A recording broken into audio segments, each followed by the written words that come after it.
Okay, today what we're going to do is we're going to explore what an adaptation is. Okay? We're going to review our 3 words that we already know. A habitat. Who can tell me what a habitat is? Xander. It is an animal's area Where they live. Where they live, right. It's a place where an animal or a living thing lives, like plants and animals. What is a species? Seth. An animal that, like different kinds of animals. So it's a specific animal, right? The classification, the lowest level where it can be specified. Good. What's an organism? Anything that's living, right, is an organism. Okay, does anybody know what an adaptation is? Lucas? To experience and start to get to know that one place or that one person. Okay, you're very, very close. Keegan, you want to expand on that? It is how they live in that area. If they move to a different area, they have to make different adaptations. Okay, yes. An adaptation's definition is a physical or a behavioral change in that animal to where they can survive. So they're going to change physically or they're going to change their behavior, how they do things in order to help them survive in their environment. And it could be, like Keegan said, moving to a different environment, okay? Or getting used to the environment you have and figuring out how am I going to live here, making those kind of adjustments, okay? So today what we're going to do is we're going to explore how a different adaptation of birds, how they eat. Now, how do all animals eat? There's different ways. Like, how does a dog eat, Abigail?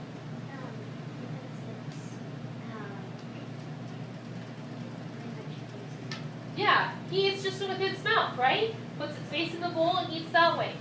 How does a hamster eat? Rick? No. Remember Mr. Tibbles, Mr. Tibbles and Hershey? How did they eat? Yeah?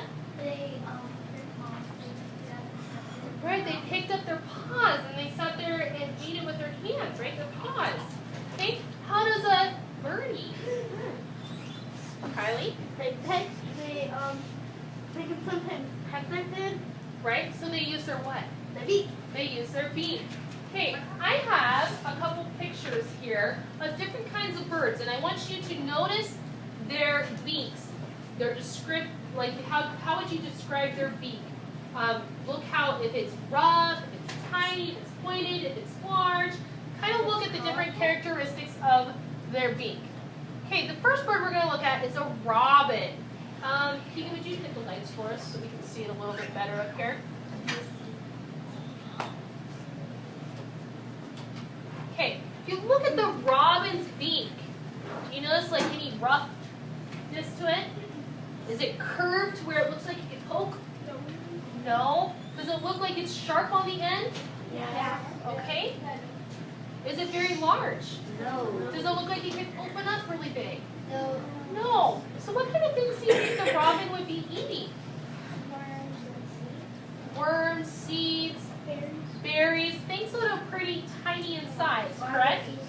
All right. Let's look here. This is a warbler. They're songbirds. Okay. Look at this jaw. Different from the robin's jaw. How's it different? Okay, it opens up farther. It's a lot longer. Does it look as thick as the robin's? Does it look as big as the robin's? No, not nearly as big. So again, what do you think this little songbird can do? Jada? Probably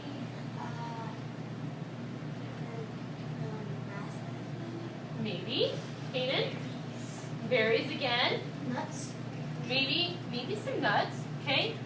Do you think they're going to go eat like snakes? No. Mice? No. How about insects? Yes. Maybe, possibly. Okay. This is an Orioles bird. Okay. Let's look at this beak. What's it very similar to? Kylie. Maybe like a crow beak. Maybe What did it look like? What have we seen that it looks? It looks very close to what the robin's beak would be. So again, it's not going to go really, go eat large animals, or it doesn't look like it can peck a hole in the wood.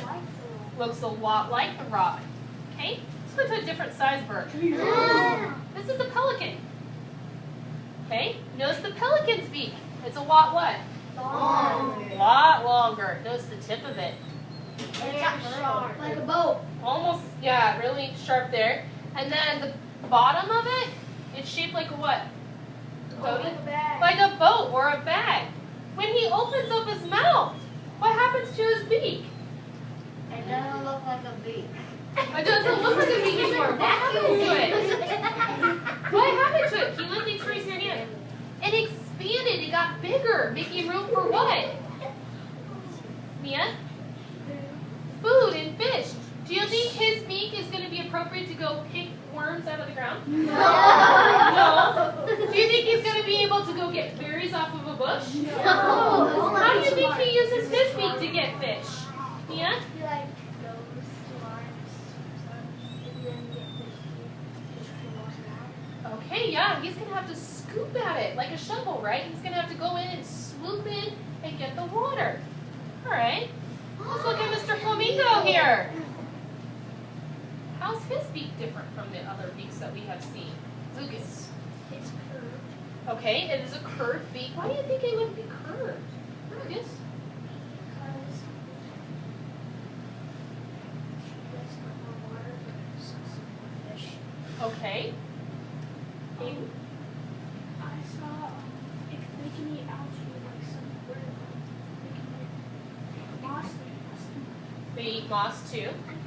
Why would they need that kind of beak then to get their moss, Hayden? Pull it out. It needs to be curved so they can pull it out, right? Good. Look at another one. Our little ducks. Okay? How is their bill or their beak different from the other birds? Seth. It's flat, so then they can just and they can bite on it and tear it off. Okay. It's flat. You said they use it for dipping and diving, right? It would be a lot easier for dipping and diving. Okay. You said they could probably tear things apart that way, clamp on a little tighter, so they don't have that big gap in between. What else? They use it for like a shovel, and they shovel up there. Okay, shoveling up their feet. Perfect. It's a lot more straight. A lot more straight than the other ones. Okay, let's look at another one. Ooh. We have some eagles. Okay? The eagle is a lot different than our robin, than our songbird, than our pelican, and our flamingo. How is the eagle's beak a lot different? Kylie. It's not really different from the flamingo because they're both bent down a little bit. Mm-hmm. And what the eagles do is they go in, they put their beaks in the water, but they're up. They go down and try to catch a fish. Okay, so the curved part here is going to do what? Help them what? Eat fish. Eat their fish. Okay. Their beaks are also very what? Yeah, they're helpful for tearing flesh. They're really, really sharp and strong. Cody. They have pointed beaks, so they can tear their food apart, and it's good. And since eagles, I think eat other birds, they could just dive out of the sky and eat a smaller bird. Okay. Good. Let's look at another one. A hawk. Yes. Look at its beak as well. Very pointed, rounded, looks nice and sharp. Keegan. It's almost exactly like the eagles. Because pretty much they live in the same habitats. Okay. And What are they going to feed on? they eat fish, snakes, other birds. And mice, right? Mice too. Yep. Perfect.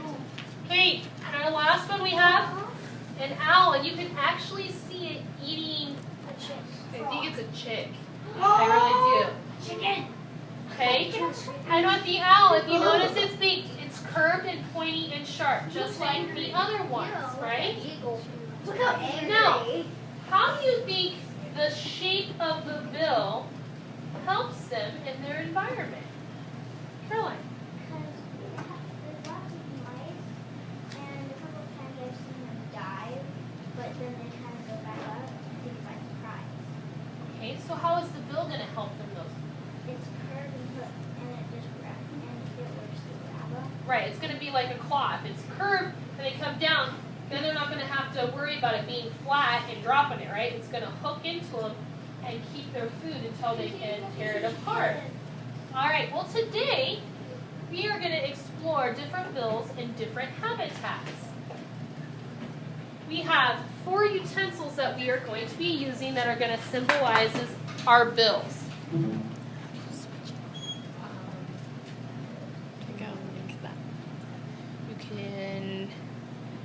We can't after this, but you can just hold it around like that, or we can stop and then I can change it. Yeah, that'll work. Okay, so we have 4 different utensils that are going to symbolize our bills. Our first one is going to be the mini paper clip. Okay, the binder clip. This will probably be more like your what bird? Robin and your songbird. Good. Then we're going to have a spoon. It's going to be scooping. What is it going to be symbolized for? What bird? What bird did we see on there that would have kind of like a scoop to it?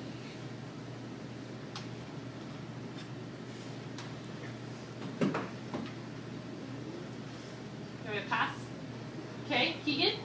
Pelican. The pelican. Very good. Then we're going to have some tweezers. What do you think those tweezers are going to be like? Caroline. Birds of prey. Birds of prey, probably like the hawk and the owl and the eagle. Yeah, really sharp ends. And then we're going to have some tongs. What do you think the tongs are going to be like? You notice they're really flat in between here. Abigail? The duck. Okay. So what we're going to do in this experiment, you're going to have a couple different habitats. We're going to have the pond water that has these nice little Swedish fish in here. Okay. I can get them, they're slippery. Okay. And we're going to use our tongs and we're going to decide what best fit with the fish in that environment. Then we're going to have our ground with our worms. We'll see which one will best fit with that environment. Then we're going to have like our berries. These are raisins. They're going to be our raisins and do our berries. And last but not least, we're going to have our seeds, our sunflower seeds. Okay? Now the process is I'm going to put one environment on each group of tables. I am going to split this last group into these front 2 and maybe one in these last ones. Each one of you are going to get a utensil. You get to keep that utensil the entire time. I am going to give you eyes here, not on the door block. What we're going to do is I'm going to time you for a minute, and you are going to use your utensil to figure out how many of the item, whether it's the Swedish fish, whether it's the gummy worms, the raisins, or the seeds, that you can get in a minute. The cups on your desk is your collection. So, for example, if I was using the tweezers and Mrs. O said go, I'm going to pick up as many raisins as I can in 1 minute, and I'm going to drop it in my cup. The only thing that you are not allowed to do is to take big spoonfuls at a time. You're doing one at a time, because a bird doesn't come through and just eat a bunch all at one time. They eat one thing at a time. Okay? And so we're trying to mimic the same thing a bird would do. We don't want to sit there and be like what Hayden would do in his M&M casserole, right? We want to do it one thing at a time. Are there any questions? Xander? Another thing that you don't do, you don't use your other hand to pick a lot of things up and then put them in. Yep, you wouldn't use your other hand. This is the only thing, because this is your what? Beak. This is your beak. Birds don't use their wings to get their food. They use their beaks. Jacob. Eagles don't really eat small animals. Eagles have been known to kill deer Have they? and moose. Okay. Any questions? All right, on my desk right right, and there's a lab worksheet. Would you pass that out to everybody while I separate you into your groups? You guys may go grab one utensil. Gina, let's do binder clip, spoon, tweezers, and then the tongs. Binder clip, spoon, tweezers, tongs. Binder clip, spoon, tweezers, and tongs. Yeah, binder clip, spoon, tweezers, that's going to be tongs. You are going to be a spoon and you're going to go to the back one. And you are going to be a binder clip and you're going to go to this front one. I'm an eagle. You also don't need them either. Yeah, we're a deadly weapon. Are these all a deadly weapon?